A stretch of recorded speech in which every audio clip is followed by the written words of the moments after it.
Hello there, Commonwealth from here. The Next Zelda game will give us the first brand new 3D map in over 10 years, as we have been stuck with Breath of the Wild's map since 2017 across 4 different games. And though it was used well, it's no surprise that fans are begging for something new for the Next Zelda entry on Nintendo Switch 2.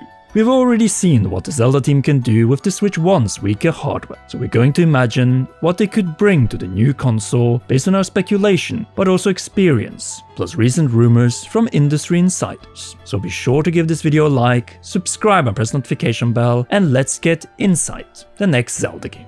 How could we forget on March 3rd, 2017, when we emerged from the Shrine of Resurrection into the open air of Hyrule for the first time? Little did we know back then that this was our introduction to a world we Zelda fans would stay in for the next 8 years. It would return in Muso form, with Hyrule Warriors Age of Calamity, and again in Tears of the Kingdom with additional Sky Islands and the Depths, and finally in Muso form again with Age of Imprisonment.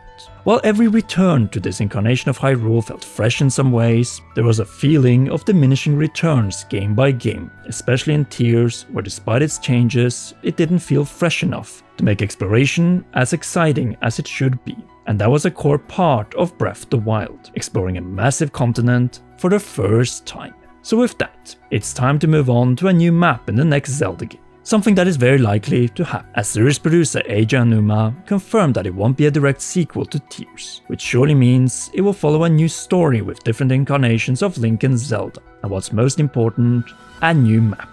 Whether it be a brand new version of Hyrule or a different land entirely remains to be seen. However, it's guaranteed to be just as large and complex as the maps in Breath and Tears.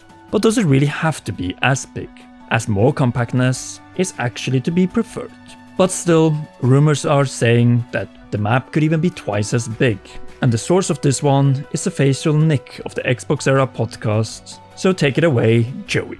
His source claimed that the next Zelda game will be running on the same engine as the previous open-air Zeldas with enhancements, and that the gameplay will revolve around, quote, tears in reality, end quote. A lot of the puzzle solving is cross-dimensional in nature, moving objects and doing things in another dimension. One example is a charging bull chasing you in one dimension, and it's a target to activate something in your dimension. And obviously, the Zelda series is no stranger to alternate worlds, like the Dark World or Lorule in A Link to the Past and Link Between Worlds, and the Twilight Realm in Twilight Princess. Most recently, there was the Still World in Echoes of Wisdom, but those were more their own isolated levels than alternate versions of existing areas. So, if this rumor is true, imagine having 2 different versions of this massive game world to explore. Potentially one that is light and another dark, with them interacting with each other in some way. Come to think of it, it reminds me of Metroid Prime 2 Echoes, where some devices on Dark Aether activated some in Light Aether, although that element was never fully realized in that game.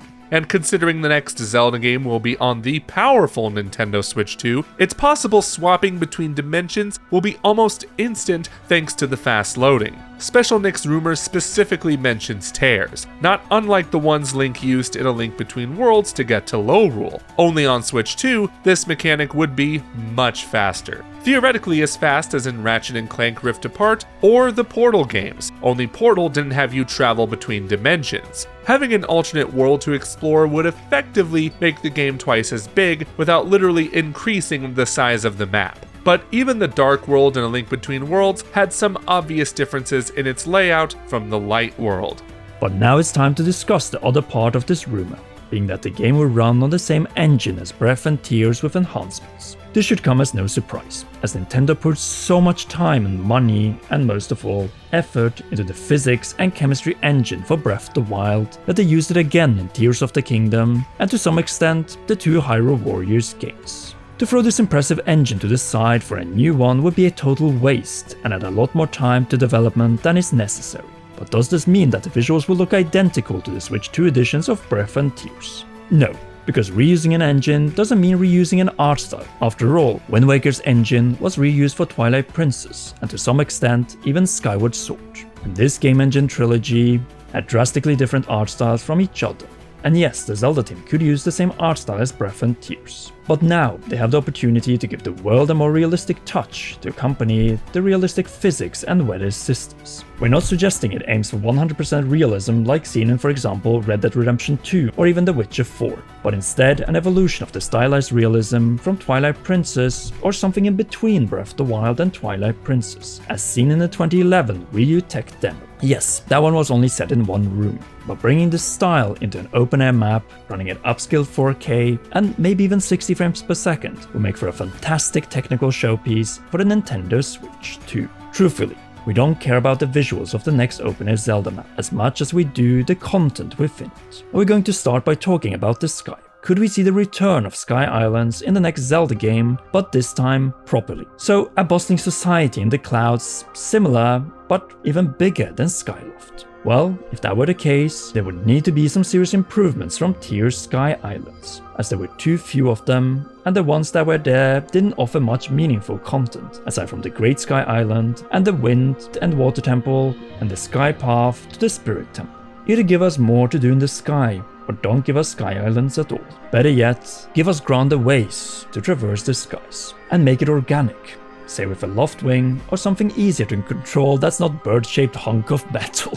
Age of Imprisonment gave us a taste of what flying through the sky could be like with proper flight controls, but then you might run into the problem of being able to fly anywhere with ease, thus eliminating the challenge of traversing the massive continent on the surface. Speaking of that, Breath and Tears perfectly nailed the surface of Hyrule, giving us diverse biomes and cave systems to explore. It was only missing a thriving Hyrule kingdom, which was by design, as the Great Calamity destroyed most of it 100 years ago, only sparing some settlements like Rito Village and Zora's Domain.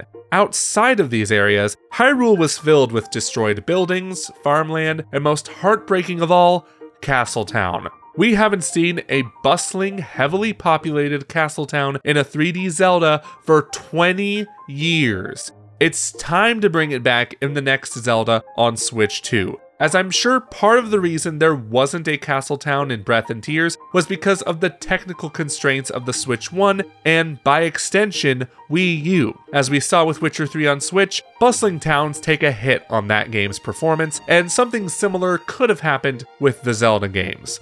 Moving on, do you know what else was missing from Breath and Tears? Proper underwater exploration. And going back to the interdimensional tear rumors, there are supposedly puzzles that are designed around water, like moving streams of water and submerged objects like a ball and chain across dimensions. Hopefully all of this can be done while Link is submerged, because most Zelda games, both 2D and 3D, featured underwater gameplay. Even the most recent Echoes of Wisdom. Not only would this element add a new layer of exploration to the game's world, but it would open doors to other puzzle and dungeon possibilities. Although, hopefully nothing as frustrating as the Water Temple on Nintendo 64. Give Link proper underwater controls like in Skyward Sword and Twilight Princess, and for faster treks above water, how about a sailboat akin to the King of Red Lions from Wind Waker? It would control a lot better than that measly raft in Korok Leaf. Seriously, that was not fun to use in the slightest.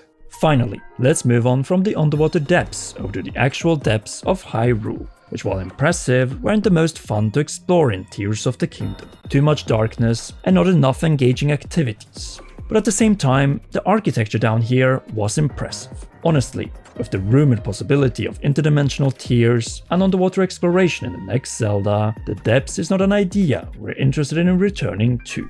It ran its course in Tears, and we would rather that the Zelda team focus on how to make the surface world far more impactful, by expanding upon the impressive physics and chemistry engine, as well as maybe experimenting with the rumored interdimensional features.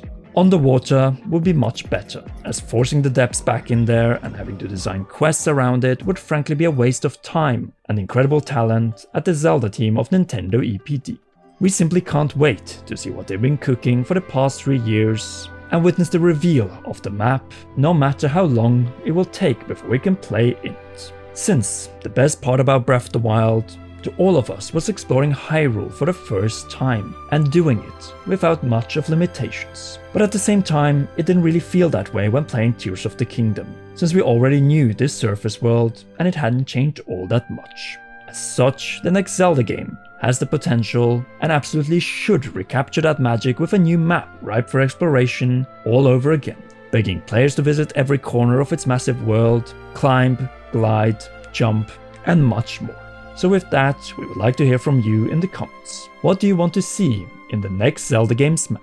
But if you haven't already, be sure to leave a like, subscribe and press the notification bell to not miss any upcoming Zelda 40th anniversary and next Zelda game videos. Last but not least, a big thanks to you for watching to the end and to all our patreon.com/commonrealm patrons. Special shoutouts go to Royal Producer, Jonathan, and Heroes, Cheryl, Garrett Hoy, Holly Wolf, and Kintaro. You rock, and please enjoy these awesome videos.